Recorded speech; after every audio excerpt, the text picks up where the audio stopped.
बिस्मिल्लाहिर्रहमानिर्रहीम। अस्सलाम वालेकुम नाज़रीन, मैं हूं आसिम मलिक और आप देख रहे हैं सुनहरे अल्फाज। सुनहरे अल्फाज देखने वाले तमाम नाज़रीन को मेरी तरफ से खुश आमदीद। अल्लाह से दुआ है कि अल्लाह ताला आपको हमेशा खुश रखे, आबाद रखे, शाद रखे और आपका दामन हमेशा खुशियों से भरा रहे। आमीन आमीन सुम्मा आमीन। आज की वीडियो में मैं आपको कुछ ट्रिक्स बताने लगा हूँ साइकोलॉजी के हवाले से। रिसर्च ने जो साबित किया, ये ट्रिक्स जो हैं ये इस्तेमाल किए जाते हैं, सामने वाले शख्स पे इस्तेमाल किए जाते हैं और ये जज किया जाता है कि आया कि ये जो पर्सन आपके सामने खड़ा हुआ है, the person is standing before you, जो पर्सन आपके सामने खड़ा हुआ है, क्या वो झूठ बोल रहा है या वो सच बोल रहा है। तो ये कैसे जज करते हैं, किस तरह से इसको जज किया जाता है, साइकोलॉजी क्या कहती है, कौन से ट्रिक्स बताती है, ये सारी बातें हम आज की वीडियो में करने जा रहे हैं। तो ये वीडियो बड़ी ज़बरदस्त होने वाली है, वीडियो को एंड तक ज़रूर देखिएगा। और अगर आप हमारे साथ आज ही आए हैं, अभी जुड़े हैं हमारे साथ, तो हमारी YouTube फैमिली का हिस्सा ज़रूर बनिए और चैनल को सब्सक्राइब ज़रूर कीजिएगा। इस तरह फिर और जो वीडियोस हम अपलोड करेंगे वो सारी वीडियोस आप तक पहुंच जाएंगी। तो चलिए स्टार्ट करते हैं आज की ज़बरदस्त सी वीडियो।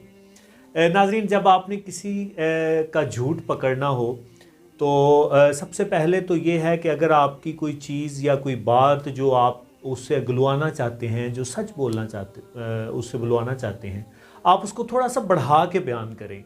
बढ़ा के मीन कि आप कहें, अगर आप उससे ये बताना चाहते हैं कि उसने किसी शख्स को आपकी बात बताई है लेकिन वो मान नहीं रहा, तो आप उसको एक बात नहीं, आप उससे कहें कि 3-4 बातें बताई हैं उसने, ये एक बात तो ये वाली बताई है, 3-4 और हैं।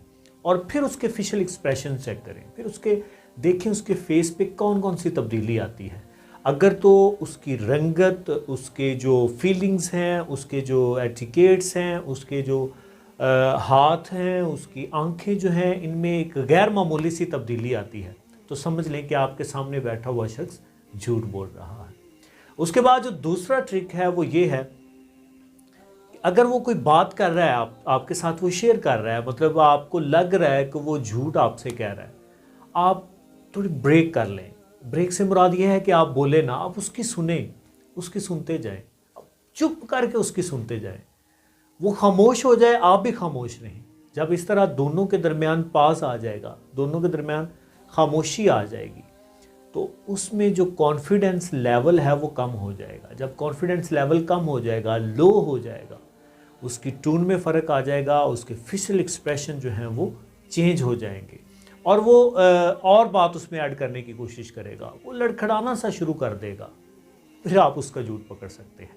और आखिरी और बड़ा अहम ट्रिक और बड़ा इंटरेस्टिंग ट्रिक है, इससे आप किसी का भी झूठ निकलवा सकते हैं। आपको लगता हो कि कोई शख्स जो है वो झूठ बोलता है, वो आपसे जो भी बात करेगा वो झूठ बोलेगा, आप उससे कहें कि बात एंड से शुरू करें, या आप उससे कहें कि आप दरमियान से बात शुरू करें।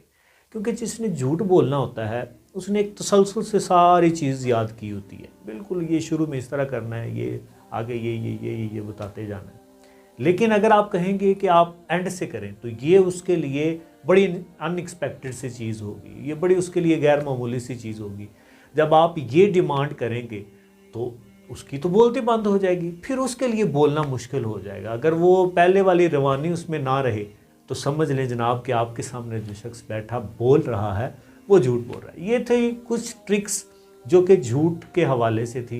उम्मीद करता हूँ ये ट्रिक्स आपको पसंद आएंगी। ये ट्रिक्स आपने ज़रूर अप्लाई करनी है, ख़ास तौर पे उन लोगों पे जो झूठ बोलते हैं, आपको पक्का यकीन है कि वो झूठ बोलते हैं, आपने उन पे ज़रूर अप्लाई करनी है। अगर आप सच्ची बात जानते हैं और आपको पता है ये झूठ बोल रहे हैं, तो आपने देखना ज़रूर है कि आसिम मलिक ने जो आपसे ट्रिक्स जो थी वो शेयर की थी, क्या वाकई ही वो एप्लीकेबल है या नहीं एप्लीकेबल। कमेंट बॉक्स में अपनी राय से ज़रूर आगाह कीजिएगा और हमेशा साथ देते रहा करें, अच्छा लगता है। अल्लाह हाफ़िज़।